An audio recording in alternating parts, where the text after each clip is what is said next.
कश्मीर की सुंदरता को जब भी निहारता हूं, हजारों बार निहारूं, हजार बार दिल हारता हूं। जन्नत क्या होती है मालूम नहीं मुझे, जन्नत क्या है मालूम नहीं मुझे, मगर जब भी कश्मीर जाता हूं उसको ही जन्नत पुकारता हूं। हेलो नमस्कार, जय हिंद, वंदे मातरम। स्वागत करता हूं आपका आप जीतेंगे पर। दोस्तों ध्यान रखना, दुनिया में भगवान है तो राक्षस भी है, दुनिया में पुलिस है तो चोर भी होगा। वैसे ही अगर कहीं स्वर्ग है तो ध्यान रखना कुछ नरकी भी होंगे, और वे नरकी उस स्वर्ग पर आक्रमण करने के लिए, उसको अतिक्रमण करने के लिए, छीनने के लिए हमेशा तत्पर रहेंगे। एक आर्टिकल आपके सामने पेश करने जा रहा हूं, बहुत ध्यान से सुनना। इसमें आज कुछ हर भारतवासी को, आज भारत की एक शिक्षा पद्धति पर भी बात करने जा रहा हूं। हर भारत के माता पिता को और हर भारत के उस बच्चे को आज इस आर्टिकल को देखना है जो भारत को समझने का मादा रखता है, जिसमें देश प्रेम की भावना आज भी जिंदा है, जो अपने राष्ट्र को सर्वोपरि मानता है। हर विषय से ऊपर अगर जिसके लिए राष्ट्र है, आज उसको यह आर्टिकल जरूरी है। बहुत ध्यान से देखिएगा, यह हमारा कश्मीर है। आपने देखा होगा, मूवियों में भी देखा होगा, सब जगह देखा होगा, लेकिन स्वर्ग है तो आपने देखा होगा पुराने जमाने में राक्षस उस पर आक्रमण करते थे। आज भी कुछ राक्षस उसको घेरे बैठे हैं, उस पर और अतिक्रमण करने के चक्कर में है। लेकिन ध्यान रहे कि हर राक्षस के लिए कोई ना कोई देव बनकर जरूर आता है, और भारत की सेना वो देव है जो इस स्वर्ग की रक्षा करने के लिए खड़ी हुई है। कल यहां पर गोलीबारी हुई है, फिर से ऑपरेशन सिंदूर के बाद पहली बार यहां गोलीबारी देखने को मिली है। यानी मामला गर्म है, लोहा गर्म है, हथौड़ा किसी भी समय पड़ेगा, यह मेरा आपसे वादा है। भारतीय सेनाएं पूरे जज्बे के साथ खड़ी हुई हैं। रक्षा मंत्री पहले ही कह चुके हैं कि कोई भी चीज टॉलरेट नहीं होगी, यहां तक कि परमाणु हथियार भी अब हमको टॉलरेट नहीं होगा। वो हमारे पास भी है, वो हमने भी तैयार कर दिया है। देखिए दोस्तों, आपको बता देता हूं, कल गोलीबारी हुई है। आर्टिकल को बहुत ध्यान से समझेंगे, एक एक धागा खोलूंगा। यह पुंछ सेक्टर है, ध्यान रखना। पुंछ सेक्टर में बिल्कुल जहां से कुछ चंद किलोमीटर दूर पर ही वो बहुत बड़ा प्रोटेस्ट चला हुआ है, जहां पर सारे के सारे गिलगित बल्तिस्तान के जो नौजवान हैं वे सरकार के खिलाफ खड़े हुए हैं। आपको एक बात याद होगी अगर आप थोड़ा सा ध्यान रखते होंगे तो, कि कोई ऊपर थूकेगा तो थूक मुंह पर गिरता है, सारा आदमी 4 बार फंसता है। मेरे दोस्त, आपने देखा होगा, यह वही पाकिस्तान है जिसने भारत के अंदर कुछ चंद गुलामों को खरीदकर यहां पर नारे लगवाए, देश को तोड़वाने की बात की गई। आज वही नारे उसी पाकिस्तान के खिलाफ उसी भाषा में लग रहे हैं, उन्हीं के टेरिटरी में रहने वाले लोगों के द्वारा। इसको कहते हैं सठे साठ्यम समाचरित, टिट फॉर टैट इसी को कहते हैं मेरे भाई।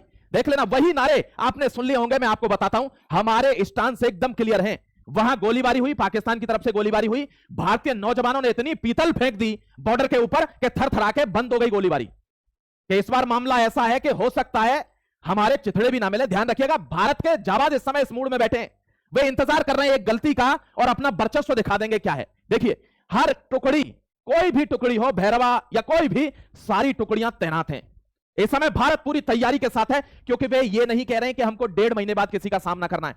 भारत की हाई कमान, भारत की सेनाएं ये जानती हैं कि अगर राक्षस का वध नहीं किया तो यह तांडव चलता रहेगा, और वह मोमेंट आने वाला है।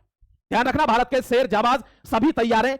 एक गलती इन पर भारी पड़ जाएगी, और इस समय बहुत ज्यादा कोशिश की जा रही है उस गलती की। मैं आपको बता रहा हूं, देखिए यह सिचुएशन है कहां की, Gilgit Baltistan and illegally occupied Jammu Kashmir. ये इस जगह की तस्वीरें हैं, आप देख लीजिए। वहां रात को पुलिस ने खाना पीना रहना सब बंद कर दिया।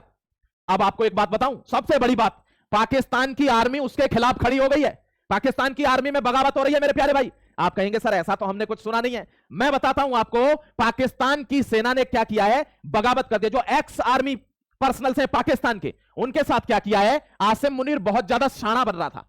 उसने किया कि भाई हमको इस आर्मी का बजट बढ़ाना है, तो उनकी पेंशन बंद कर देनी है पुराने वाले लोगों की। और इसी बात पर पाकिस्तान में दल्ले तो दल्ले हैं, वो तो कोई से भी हो, चाहे रिटायर हो चाहे करंट के हो, वो तो भड़केंगे। वो भड़क गए कि हमारी बिल्ली हमी से मैं आऊं। और दोस्तों उन्होंने क्या किया, पीओके की जनता और गिलगित बल्तिस्तान की जनता को जाकर, वे जानते हैं हर एक कमजोरी पाकिस्तान की सेना की, कि कैसे फटाक से एक फौजी सामने आने पर धड़ाक से पैंट उतार देते ये लोग। वे तो जानते हैं क्योंकि उन्होंने उतारे हुए हैं ना। ध्यान रखना मेरे भाई, आज पाकिस्तान उसी गलती में है जो गलती जहांगीर दोहरा रहा था। अब ध्यान रखना, इस गलती को 1971 की गलती को फिर दोहराना चाहता है पाकिस्तान। वो समझ रहा था कि अमेरिका आके हमको बचा लेगा। बेटा जब भारत मारता है तो अमेरिका तो क्या, उसका अब्बा का अब्बा भी आ जाएगा, फिर आपको बचा नहीं पाएगा। हम सहिष्णु भी इतने हैं कि हर सीमा तक सहन करते हैं, लेकिन जब तीसरी आंख खुलती है महादेव की, तो फिर तुम्हें विनाश के अलावा कुछ नहीं दिखेगा। यह ध्यान रखना। और पाकिस्तान की स्थिति यही है पूरी। जो पुराने आर्मी पर्सनल हैं वे पीओके में जाकर उनको ट्रेनिंग दे रहे हैं, जो प्रोटेस्टर्स हैं, कि हम बताते तुमको आर्मी को कैसे हैंडल करना है, क्योंकि वो तो हमारे खिलाफ ही खड़ी हो गई है। तो पाकिस्तान की आर्मी में बगावत हो गई है। एक आर्टिकल और आपको दिखाऊंगा मेरे जाबाज, उस आर्टिकल में चाथम ने वो आर्टिकल निकाला है, वो CIA का प्रेस माना जाता है, अमेरिका इंटेलिजेंस की प्रेस मानी जाती है, उसी के हवाले से खबरें निकालती है। वो कह रहा है जेनजी में बहुत गुस्सा है, उसको उसके अधिकार नहीं मिल रहे हैं। और जेनजी के अधिकार क्या जानते हो? हमें वाईफाई नहीं दे रहा है डायरेक्टर, कॉलेज तोड़ दो, ये जेनजी के अधिकार हैं।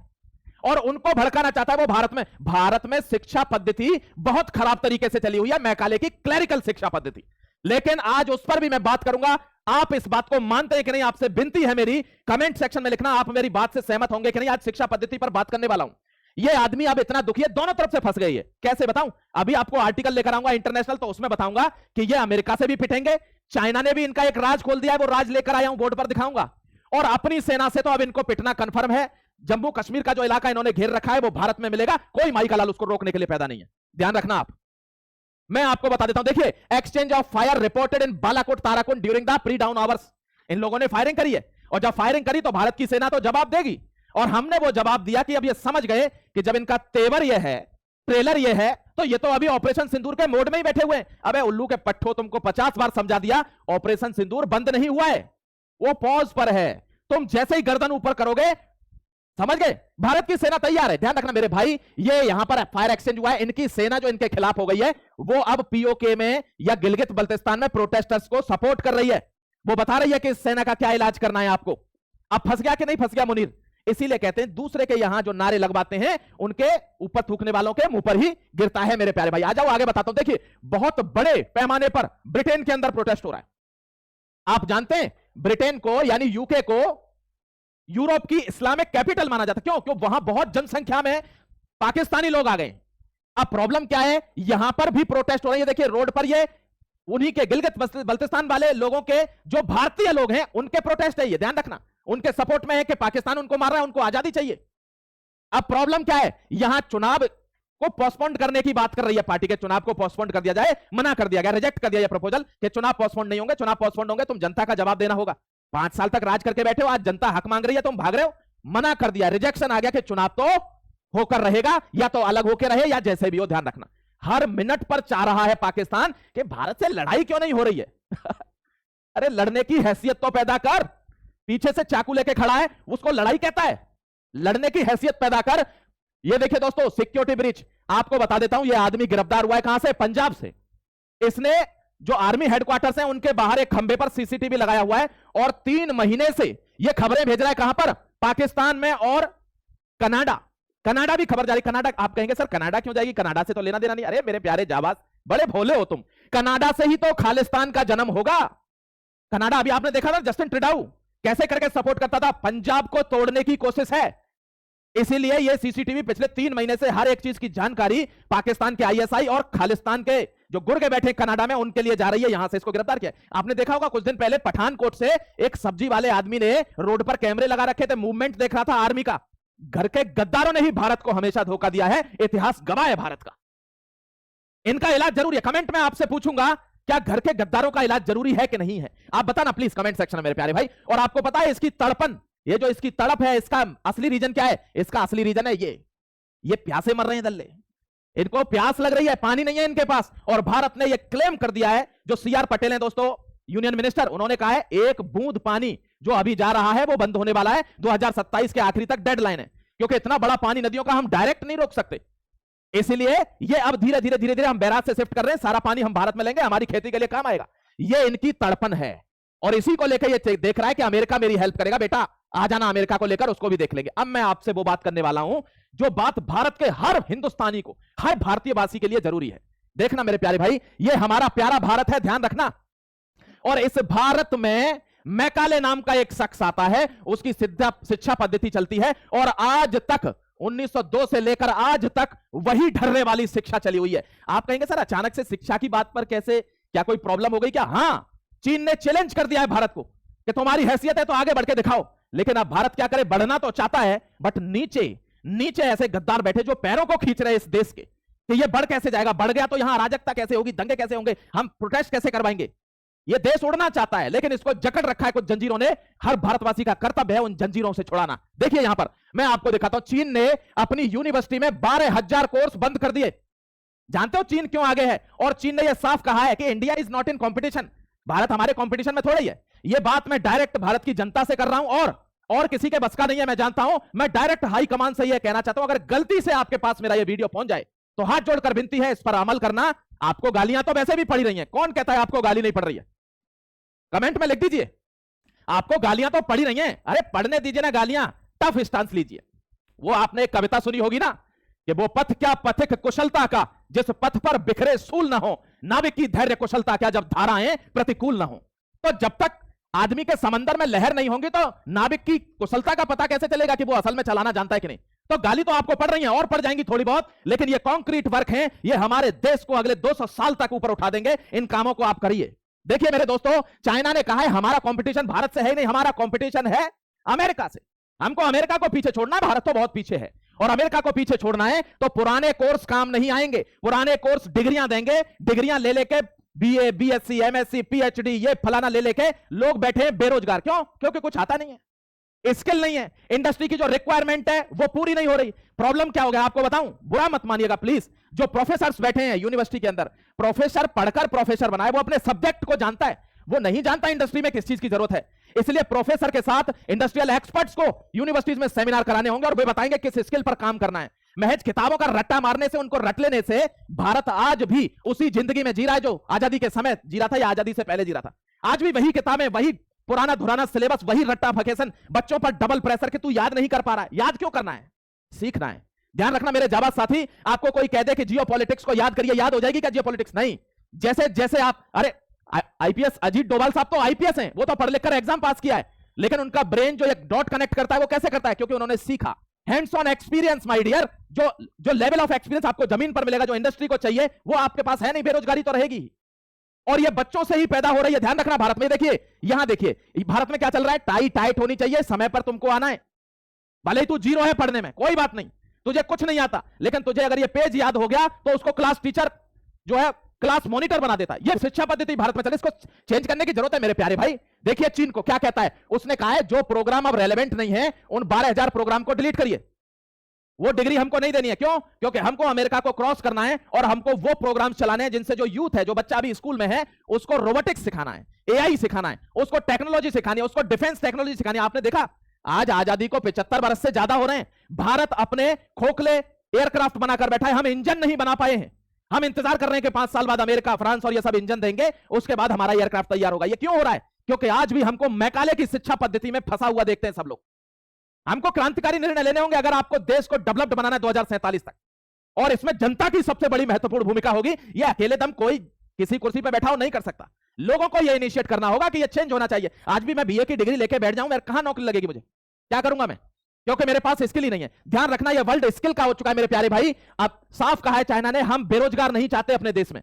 और बेरोजगार कब रहेगा? जब आदमी डिग्री लेके बैठा रहेगा, उसको कोई भी इंडस्ट्री का नॉलेज नहीं है, उसको यह पता ही नहीं है कि इंडस्ट्री में काम क्या होता है। ध्यान रखिएगा। ये देखिए यहां पर वो कह रहा है एआई पावर्ड मैन्युफैक्चरिंग। मैन्युफैक्चरिंग की वजह से चाइना जो भारत के साथ आजाद हुआ था 1949 के टाइम पर, आज भारत से 19 ट्रिलियन इकोनॉमी है, भारत अभी 4 साढ़े 4 पे है। यह हमारे लिए बहुत कंसर्न है। क्यों? क्योंकि हम चीजें बना नहीं पाए। हमको चीजें अपने, हम राफेल तो खरीदेंगे लेकिन राफेल का वो पासवर्ड नहीं दे रहा है। अब राफेल हमने बिना पासवर्ड का ले लिया, हम बताएंगे उसको इसमें कौन सी चीज लगा दो, वो लगा के दे देगा। अब वो किसी को इंफॉर्मेशन बेच दे कि इनके राफेल में इतने तक चलेगा, इतने तक आप बना लीजिए कुछ रडार सिस्टम, फिर कुछ काम नहीं करेगा राफेल। तो भारत को यह हमेशा दबका बना रहेगा कि हम हारेंगे। हमको अपनी चीजें तैयार करनी। आपको पता है एनवीडिया के बारे में जानते हो कि नहीं? अमेरिका की सबसे बड़ी सेमीकंडक्टर कंपनी है, सबसे बड़ी। इसके अलावा कोई चिप नहीं बनाता। ये चाइना में गया, कहा हम आपको चिप देंगे, चाइना ने मना कर दिया, नहीं नहीं थैंक यू वेरी मच, हम अपने लोगों को ट्रेन कर रहे हैं, कोर्सेज चेंज हो चुके हैं, we are teaching them AI, robotics, manufacturing, हर चीज हम खुद बना लेंगे चिप। और चाइना ने बना लिया। देख रहे हो, ये भारत को जरूरत है इस चीज की, लेकिन भारत क्या कर रहा है? वो क्लैरिकल फैक्ट्री में फंसा हुआ है जो मैकाले के द्वारा चला। उस समय के जो आईपीएस आई, सुभाष चंद्र बोस ने नौकरी क्यों ज्वाइन नहीं करी? बताइए, आपको पता है? किसी टीचर ने बताया? लोग क्या कर रहे हैं? आपको पढ़कर सुनाई दे रहे हैं, आपको शिक्षा नहीं दे रहे, लोग आपको डाउनग्रेड कर दे रहे हैं। इसलिए हमारे देश में उन लोगों की जरूरत है जो देश को जागरूक कर सके। दोस्तों, हम मैकाले की शिक्षा पद्धति सिस्टम में आज हम क्लर्क बनने, भले हम इंजीनियरिंग कर लें, हमारे पास नॉलेज नहीं है, प्रैक्टिकल नॉलेज नहीं है, खत्म। हम कोई चीज रिसर्च करके बना नहीं पा रहे। 70-60 सालों से हमारे पास कोई ऐसी चीज नहीं बना पा रहे हैं कि वो हमारे यहां बन रही हो। अब बन रही है, अब बन रही है। अब हम इंजन भी बना रहे हैं। पहला आपने देखा होगा 2 फेज कंप्लीट हो गए। तो ये हमको डेवलपमेंट करना होगा अपनी शिक्षा पद्धति में बचपन से। अब यहां पर क्या हो रहा है? क्लरिक सुभाष चंद्र बोस को कहा गया कि तुमको क्रांतिकारी नहीं बनना है, बस यहां बैठकर चुपचाप लिखा पढ़ी करते रहो, जो रेवेन्यू आ रहा है उसको हमको अंग्रेजों को सौंप दो। उन्होंने कहा तुम्हारी ऐसी की तैसी, ये पेपर मैंने ये सब के लिए पास किया है क्या? देश को आजाद कराने के लिए पास किया है, देश को सशक्त बनाने के लिए पास किया है? तुरंत नौकरी को लात मार दी। आज हम देख रहे हैं इस शिक्षा पद्धति की वजह से कांस्टेबल की जॉब के लिए लाखों लाख बच्चे लाइनों में लगे हुए हैं। क्यों? क्योंकि हमको ट्रैप कर दिया गया क्लरिकल सिस्टम में, हम पर स्किल नहीं है, उसके अलावा कुछ है नहीं हम पर, करें क्या? समझ गए मेरे भाई? तो भारत के टीचर्स को भी जागरूक होने की जरूरत है कि हमको करना क्या चाहिए। यहां प्रॉब्लम क्या है? यहां तुम्हारी टाई अच्छी, देखिए वो कहते हैं आप अरे टफ डिसीजन लीजिए ना, जनता गाली देगी, देती है, आप एक्सेप्ट करिए गालियों को। और आपसे पूछता हूं कमेंट सेक्शन में बताइए, गालियों से कोई फर्क पड़ेगा? अगर देश 10 साल बाद किसी और मुकाम पर हुआ, हमारी 15 ट्रिलियन की इकोनॉमी हुई, तो वही लोग जो गाली दे रहे हैं ना, उनको अगर कीचड़ में रहने की आदत होगी तो वो पाकिस्तान निकल जाएंगे, कुछ बांग्लादेश निकल जाएंगे, कुछ श्रीलंका निकल जाएंगे, कुछ बाहर निकल जाएंगे। देश में राष्ट्रवादी रह जाएगा जिसने देश को उठाया, खून पसीना लगाया है। यहां इस चीज को भी बैन करिए, बच्चों को पढ़ाई के लिए वो चीज प्रोवाइड कराइए जो उनको जरूरत है। ये भारत का शिक्षा सिस्टम होना चाहिए, ये मेरी आपसे रिक्वेस्ट। देखिए अगर आपको पीछे ही पीछे खींचने का बहुत शौक है तो पीछे चले जाओ, पीछे की मना थोड़ी कर रहा हूं मैं। ये देखिए ये पीछे का सिस्टम है। उनको पता थी कि तुमको साम्राज्य बचाना है या अपने घर वालों को सुरक्षा प्रदान करनी है, अपने देश को राष्ट्र को बचाना है, तो तुमको लड़ना होगा। तो उनको शिक्षाएं दी गई, स्किल दी गई, उनको युद्ध कौशल सिखाया गया। वहां चले जाओ आप। मैकाले में क्यों फंसे हैं? जहां रट्टा मारना है और क्लर्क बन के बैठ जाना है और घूस खानी है, उसमें नहीं फंसना। देखिए ये महिलाओं को, हमारे महर्षि महिलाओं को कैसी शिक्षा देते थे। महिला को हमारे यहां पूजनीय माना गया, पृथ्वी की तरह वो सृष्टि का पालन करती है, वो धरा की तरह शांत है। कहते हैं दोस्तों, बड़े महापुरुषों ने कहा है कि अगर महिला के 5 गुण भी आदमी के अंदर आ जाए, पुरुष के अंदर, तो वो महात्मा बन जाता है। लेकिन वही अगर महिला में आदमी के गुण आने लगे तो वो उल्टा बन जाती है, ये भी महर्षियों ने कहा है। आज क्या हो रहा है? आज आप देखते होंगे क्या हो रहा है। इस सिस्टम को सुधारने की जरूरत है और ये एक दिन में नहीं सुधरेगा, इसमें वक्त लगेगा। और इस वक्त को आप कल पर नहीं छोड़ सकते, आपको आज से शुरू करना होगा। ये देखिए भारत के महर्षियों से शिक्षा लेकर ये पार्किंसन ने लॉ बना दिया। शिक्षा हमसे ली और फेमस ये हो गया पार्किंसन लॉ। क्या कहता है पार्किंसन लॉ? कि किसी कमरे को सफाई करने के लिए आपको 7 दिन दे दिए जाएं, तो भारत की मानसिकता है कि वो उसको 7वें दिन ही साफ करेगा। लेकिन उसी कमरे को कह दिया जाए कि आपको 3 घंटे में यह साफ करना है, तो वो बंदा उसी कमरे को 3 घंटे में चमचमा देगा, अगर वो होटल का कमरा है कि कोई आएगा नया कस्टमर। ये मानसिकता, यही लॉ सीखा हमारे ऋषियों से और उसने लॉ बनाकर वो फेमस हो गया। अपने शिक्षा सिस्टम बहुत तगड़ा था, मैकाले ने उसको बर्बाद करके अपना क्लरिकल सिस्टम ला दिया। ये हमारा फेलियर है मेरे प्यारे भाई, ये हमको सीखना होगा। आपसे कमेंट सेक्शन में ये कमेंट चाहूंगा, एक इंटरनेशनल आर्टिकल और ले आऊंगा। ये आर्टिकल आपको कैसा लगा? शिक्षा पद्धति में चेंज होना चाहिए कि नहीं? और पीओके अब भारत के जम्मू कश्मीर में मिलेगा, इसमें कोई दो राय नहीं है। आप बेफिक्र रहिए, जुड़े रहिए। अब जीतेंगे को सब्सक्राइब करके कमेंट सेक्शन में आपको अब व्हाट्सएप का लिंक भी मिल जाएगा, जरूर ज्वाइन कर लेना, जिससे डायरेक्ट आपको लिंक मिले वीडियो का, आपको टेंशन ना हो। फिर मिलता हूं एक और नए एनालिसिस के साथ, तब तक अपना ख्याल रखिए, खुश रहिए, सशक्त भारत में जीने के लिए तैयार रहिए। जय Hind, Vande Mataram, God bless you.